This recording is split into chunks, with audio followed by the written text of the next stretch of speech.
Good morning, class. Myself Jeta ma'am and I am the educator of Home Science, Science and GS.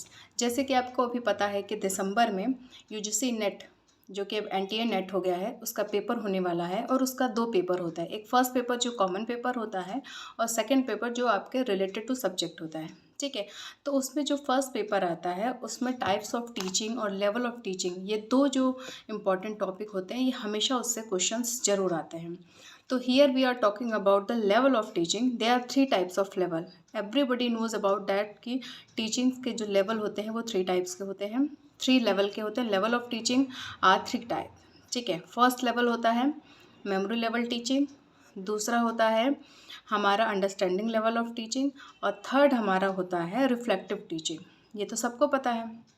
ठीक है, लेकिन इसमें जो understanding level of teaching होता है उसमें एक बहुत इंपॉर्टेंट नाम आता है जिनका नाम है एस.सी. मॉरिसन. एस.सी. मॉरिसन ने क्या किया था कि जो लेवल ऑफ टीचिंग था उसके अंदर एक टीचिंग मॉडल इंक्लूड किया था और उस टीचिंग मॉडल में टोटल 5 स्टेजेस थे.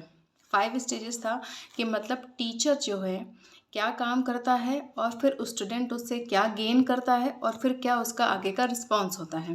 तो ये टोटल ओवरऑल सर्कल जो है उन्होंने 5 स्टेजेस में डिस्ट्रीब्यूट की थी.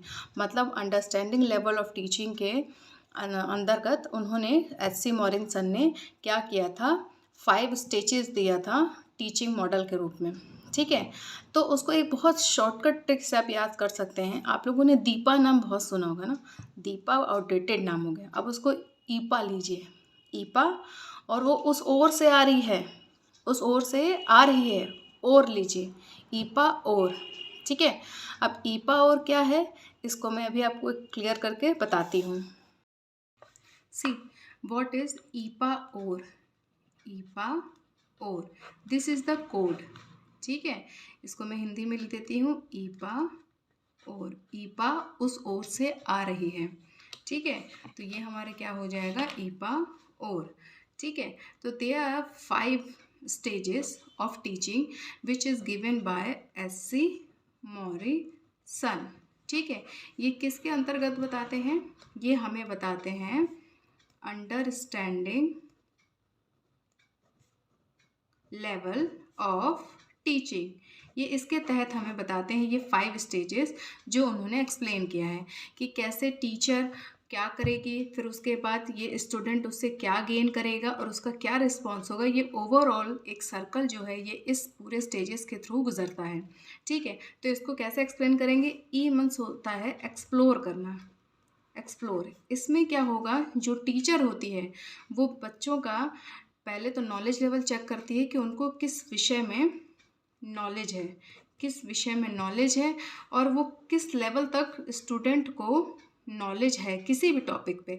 मतलब अगर किसी टीचर को बताना है, अगर अल्फ़ाबेट्स बताना है, क्या बताना है, अल्फ़ाबेट्स बताना है, तो टीचर ने क्लास में आके क्या किया, बच्चों से अल्फ़ाबेट पूछा तो उनको ये पता चला कि जो स्टूडेंट्स हैं वो ए और बी जान रहे हैं, वो ए और बी जान रहे हैं लेकिन उनको सी की नॉलेज नहीं है. ठीक है, तो ये क्या हो गया, टीचर ने क्या पाया एक्सप्लोर करके कि बच्चे ए बी जान रहे हैं but they don't know about the C. तो अब वो क्या करेगी, एक्सप्लोर कर लिया कि उन्हें किस बारे में बताना है, सी के बारे में बताना है. ठीक है, ई मतलब होता है, ई मतलब ही है डिनोट फॉर द एक्सप्लोर करना कि how much a student having the knowledge and what teacher will teach them. ठीक है, तो ये एक्सप्लोर में उन्हें मिल जाता है. ठीक है, और इसमें एक पर्टिकुलर एक वर्ड उन्होंने मेंशन किया है, that is entry level behaviour. ये जो है, जो ये नॉलेज टीचर को मिला, ये क्या है, एंट्री लेवल बिहेवियर.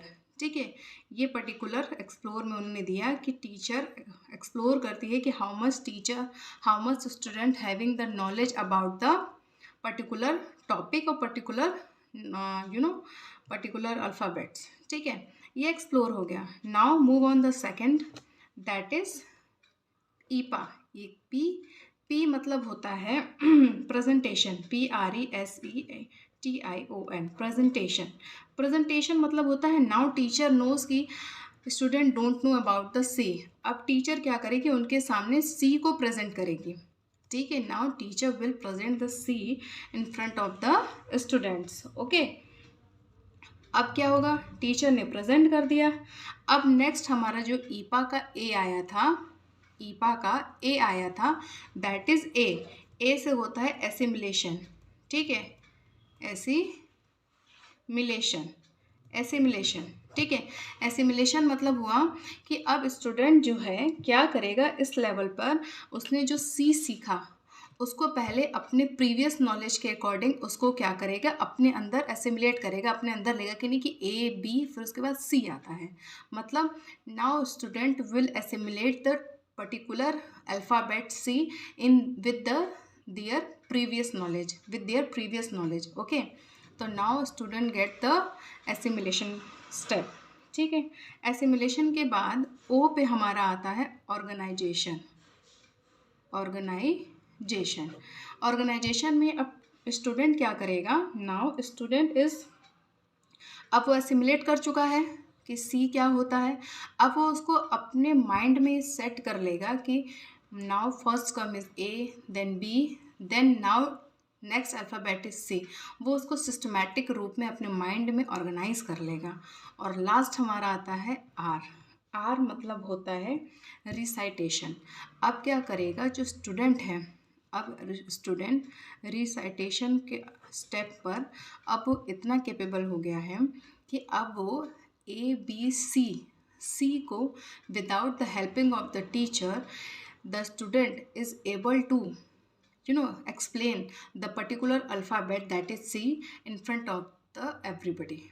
ठीक है, अब क्या है, तो ये आप लोगों को क्लियर हो गया होगा कि ईपा और जो है ये एस.सी. मॉरिसन ने दिया था। अंडरस्टैंडिंग लेवल ऑफ टीचिंग के अंतर्गत उन्होंने 5 स्टेजेस ऑफ टीचिंग मॉडल दिए थे, जिसके थ्रू एक टीचर क्या करता है, पहले चीज़ों को समझता है कि स्टूडेंट को क्या बताना है, किस तरीके से बताना है। देन वो टीचर जो है बच्चों के सामने पर्टिकुलर टॉपिक या पर्टिकुलर थीम को बच्चों के सामने प्रेजेंट करते हैं।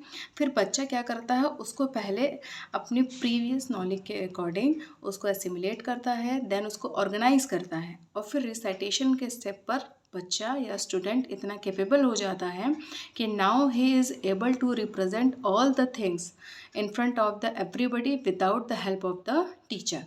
ठीक है, आई होप आपको ये वीडियो समझ में आई होगी कि अंडरस्टैंडिंग लेवल ऑफ टीचिंग पर एस.सी. मॉरिसन ने ईपा और as a steps of teaching बताया था। I hope you will like the video. Please do like and subscribe. Thank you. Her her Mahadev.